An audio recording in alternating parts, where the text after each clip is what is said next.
George Washington's Breakfast by Jean Fritz. Paul Galdone drew the pictures.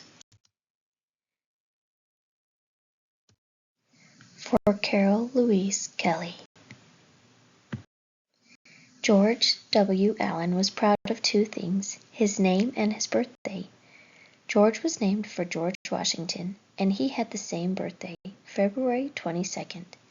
It made him feel almost related, he said. It made him want to know everything there was to know about George Washington.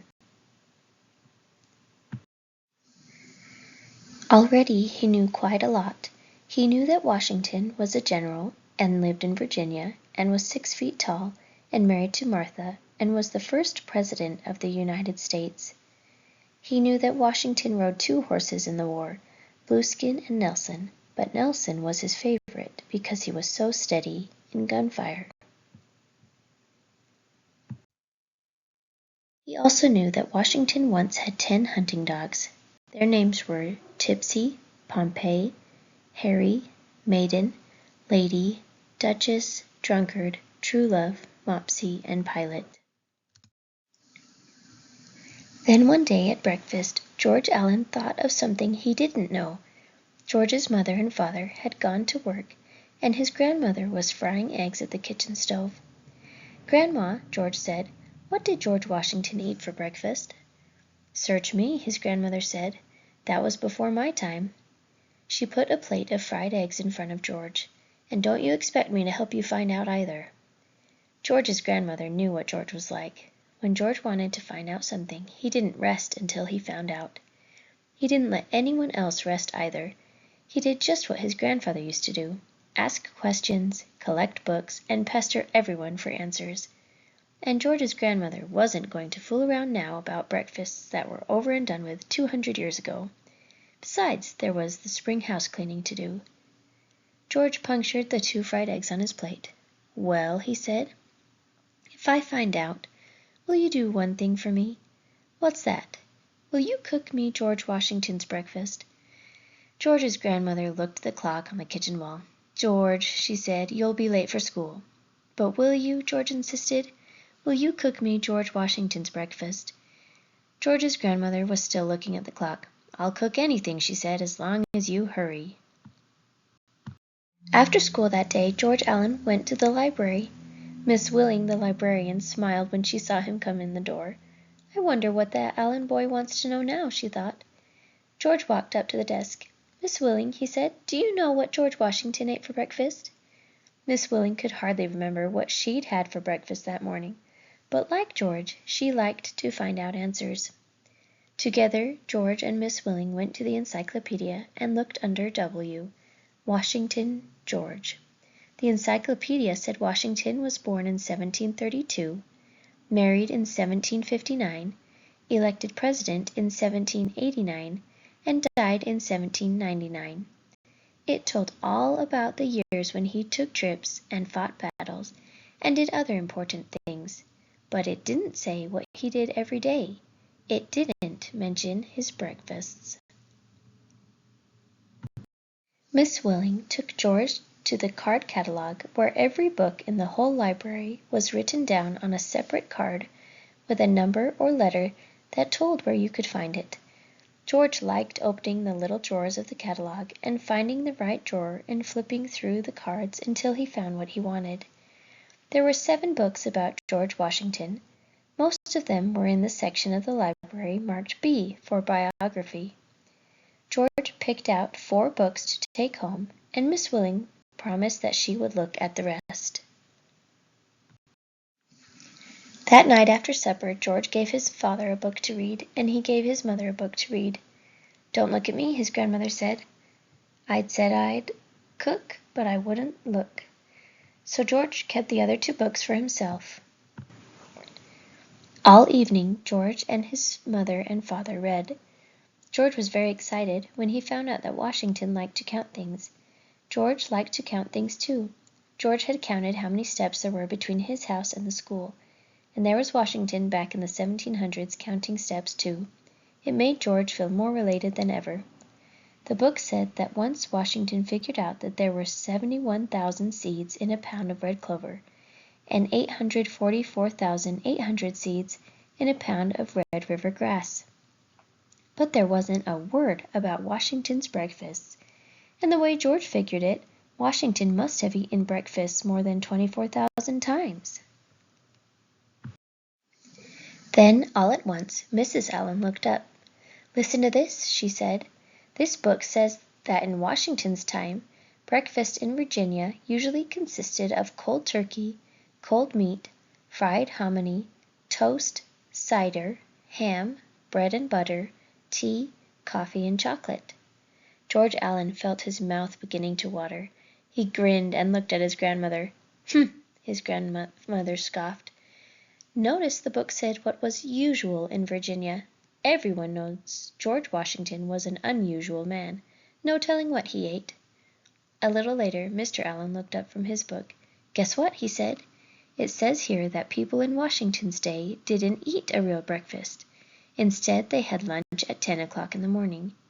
George Allen's grandmother grinned and looked at George. "Doesn't mean a thing," George said. "That book's talking about Washington's day, not about George Washington." The day the Allens finished reading their 4 books was a Saturday, a nice sunny spring Saturday. George Allen's grandmother took down the curtains to wash. His mother hung the winter clothes outside. George went back to the library. Miss Willing suggested that they find out what some of George Washington's friends had to say. First, they read from the diary of John Adams, who was the 2nd President of the United States. John Adams wrote that George Washington ruined his teeth when he was a boy by cracking walnuts in his mouth. Thomas Jefferson, the 3rd President of the United States, wrote that Washington was the best horseman of his age. General Lafayette, who helped Washington fight the Revolutionary War, wrote that George Washington wore a size 13 shoe and had the biggest hands he'd ever seen. It was said that he could bend a horseshoe with his bare hands. No one mentioned if George Washington ever ate or not. Day after day, George and his mother and father and Miss Willing read. George's grandmother started to clean the attic. Then one day Miss Willing said the reading was over. There were no more books in the library about George Washington. Of course, there were bigger libraries, she pointed out. George could go to one of them. But George had a different idea. "We'll go to Washington's home in Mount Vernon, Virginia," he said, "where George Washington's breakfasts were actually cooked." The next weekend, George and Mr. and Mrs. Allen got in the car. They asked George's grandmother to come, but she said, no, she'd cook, but she wouldn't look. Besides, she was glad to get rid of them, she said. She'd have the attic to herself. No one could poke around trying to rescue things that should be thrown out. On the way to Mount Vernon, George and his mother and father stopped at Washington, D.C. George wanted to go to the Smithsonian Institution, a museum that had all kinds of historical exhibits. Log cabins, covered wagons, and glass cases full of old guns and old coins and old knives and old watches. "You won't find George Washington's breakfast here," Mr. Allen said. "He ate his breakfasts. He didn't put them in a glass case." George said that in such a big museum a person couldn't tell what he'd find. He didn't expect to see George Washington himself, and he certainly didn't expect to see him dressed in a curtain. George's father said that Washington was wearing a Roman toga. Not that he had ever worn a Roman toga, but the sculptor thought he'd look nice in it. George wondered if Washington was embarrassed by the toga, but he decided he wasn't. Washington looked calm and rather satisfied, George thought. As a matter of fact, Washington looked as if he'd just eaten a nice breakfast. But there was no way to tell what the breakfast was. There was nothing in the museum that told about Washington's breakfast. Still, George did see the uniform that Washington wore on December 23, 1783, when he resigned from the army. It was a black and tan uniform, and it had white ruffles and brass buttons.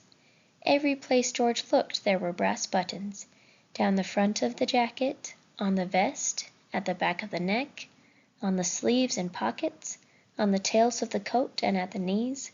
George walked all around the uniform and counted the buttons. There were 64 brass buttons. Then George walked back to the statue.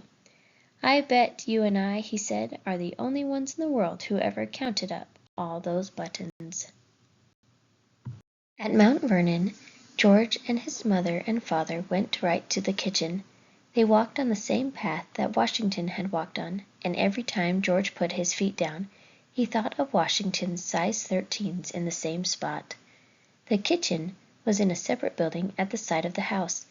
It was a large room with a big brick fireplace at one end, and brass pots and iron pots and griddles and pans and ladles hanging on the walls.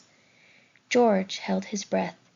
It was at that very fireplace, he told himself, that Washington's breakfasts had been cooked. The food may actually have been in some of those very pots and pans. Suddenly, George felt so related to Washington that goose pimples broke out on his arm. He turned to a guard in uniform standing at the door. "Can you tell me," George said, "what George Washington ate for breakfast?" The guard spoke as if he were reciting a lesson. "Breakfast was at 7. The guests were served tea and coffee and meat, both cold and boiled." "And did Washington eat the same breakfast?" The guard looked confused. I don't know," he said. "I've only been here 8 months." That wasn't enough for George. Yet it seemed to him that the answer must be in the room itself. Maybe if he closed his eyes, the answer would come. So George closed his eyes. He waited and he listened. After a while he thought he heard a little crackling noise at the far end of the room. He guessed it might be the fire coming back in the fireplace. Then outside he heard a dog bark. Pompey, he thought, or maybe Drunkard. George squeezed his eyes even tighter, and he listened even harder. Then he felt a shadow at the door. There was a very thin, ghosty-sounding whisper. George had to strain to hear it. "I served the guests," the voice said. "Now you got the general's breakfast ready?" George was so excited he snapped his eyes open. But there was no fire in the fireplace. There was no one talking. There were no signs of breakfast.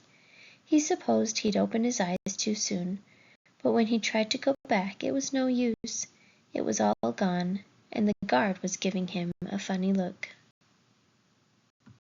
On Sunday afternoon, George and his father and mother went home. They found George's grandmother and Miss Willing waiting together on the front porch. "No luck," George reported. He was sorry that everyone was so disappointed, but he thought they should be planning what to do the next. Instead, Mr. Allen put his hand on George's shoulder. "It was a good try, son," he said. "You can't win them all." "Sometimes there's nothing to do but give up," Mrs. Allen said. George's grandmother said she guessed in the long run it didn't matter so much what George Washington ate. George Allen looked at his family in amazement. "Give up!" he shouted. "You expect me to give up? George Washington's soldiers were starving and they didn't give up. They were freezing and they didn't give up. What do you think I am?" George was so mad he slammed the screen door and went up to his room. But even upstairs he could hear them talking to Miss Willing about him. George stamped up to the attic. He sat down on the top step. It was quiet here, and very neat. He could see his grandmother had been working. Next to him was a box filled with things he guessed his grandmother meant to throw away. On top of the box was an old stuffed dog. He remembered that dog. His name was Ginger. One ear was torn now, and the tail was hanging by a thread. Still, he was a good dog. George put him aside. He looked back in the box. There was a bunch of old Batman comics. It was a good thing he'd come up here, he thought. No one should throw away old comics. Under the comics, George found a book. It was an old book, torn and beat up looking, probably his grandfather's, he thought, and it seemed a shame to throw it away. The American Oracle, the book was called, and it was written by the Honorable Samuel Stearns, whoever that was. George whistled as he turned the pages. This Honorable Samuel Stearns thought he knew everything. He told you how to choose a wife, how to kill bedbugs, and how to keep from getting bald. He named the birds of North America, 140, and he listed all the famous earthquakes since the year 1763 earthquakes. Then there was a chapter called The Character of Washington. George looked back at the title page where he knew he would find the date that the book was published. 1791, he read. Samuel Stearns was living at the same time as Washington. George turned back to the chapter on Washington. "Well, Mr. Stearns," George said, "if you know so much, kindly inform me about Washington's breakfast." "Washington," Mr. Stearns wrote, "raised 7,000 bushels of wheat and 10,000 bushels of corn in 1 year." Okay, George said. That wasn't the question. "Washington," Mr. Stearns continued, "is very regular, temperate, and industrious. Rises in winter and summer at dawn of day." "Then what?" George asked. "He breakfasts about 7," Mr. Stearns wrote, "on—" Suddenly George let out a whoop. He put the book behind his back and clattered down the steps. "Grandma," he shouted, "when did you say you'd cook me George Washington's breakfast?" "Boy, if you ever find out about that breakfast, I'll cook it right then, no matter what time it is." "Right this minute, for instance?" "That's what I said." George grinned. "Grandma," he said, "put on your apron." He brought the book out from behind his back. "Washington," he read, "breakfasts about 7 o'clock on 3 small Indian hoe cakes and as many dishes of tea." George passed the book around, and he thought he'd never seen people act as happy, all but his grandmother. "George," she said, "I don't have the slightest idea what an Indian hoe cake is." George went to the dictionary. He looked under H. Hoe cake. A cake of cornmeal and water and salt, baked before an open fire or in the ashes, originally on a hoe. George's grandmother put on her apron. "I've cornmeal and water and salt," she said. "I guess I can make some Indian hoe cakes." George's father built a fire in the fireplace. George's mother filled the kettle with water for the tea. George said he'd go down to the basement for a hoe, but his grandmother stopped him. "You don't want me to cook these things on a hoe, do you?" she asked. "That's what the dictionary says." "The dictionary says originally. That means when hoe cakes first came out. I expect they'd been around quite a while before Washington's time." George wasn't sure. He wanted to do it right. "Did you see a hoe in Washington's kitchen?" George admitted there was no hoe there. "All right then," his grandmother said. "Did you see any black iron griddles?" George said that he had. "That's what we'll use," his grandmother said. She mixed cornmeal and water in a bowl. She added salt. Then she shaped the mixture in her hands to form little cakes. Everyone sat around the fire to wait for breakfast. Pretty soon the tea kettle began to steam and the hoe cakes began to turn a nice golden brown. Then George's grandmother served George Washington's breakfast. George took a bite of hoe cake. It was pretty good, he thought. He looked at his mother and his father and his grandmother and Miss Willing all eating hoe cakes together on a Sunday afternoon. George decided he felt more related to Washington than he'd ever felt in his whole life. It was as if George Washington were right there at the fireplace with them, and Drunkard at his feet. There was only one trouble. When George finished his 3 small hoe cakes and his 3 cups of tea, he was still hungry. And if he was hungry, he thought, what about Washington? For a man who was 6 feet tall and the father of his country, it seemed like a skimpy breakfast. "I hope Washington didn't have to wait long until lunch," he said. "I hope he had a nice big lunch to look forward to. A nice big one. I wonder what—" But George never finished his sentence. His grandmother was standing up. "George Washington Allen," she cried, "don't you dare!" And she pointed her spatula at him. "Not today," Miss Willing said. "The library is closed today." "Okay," George grinned. "Not today."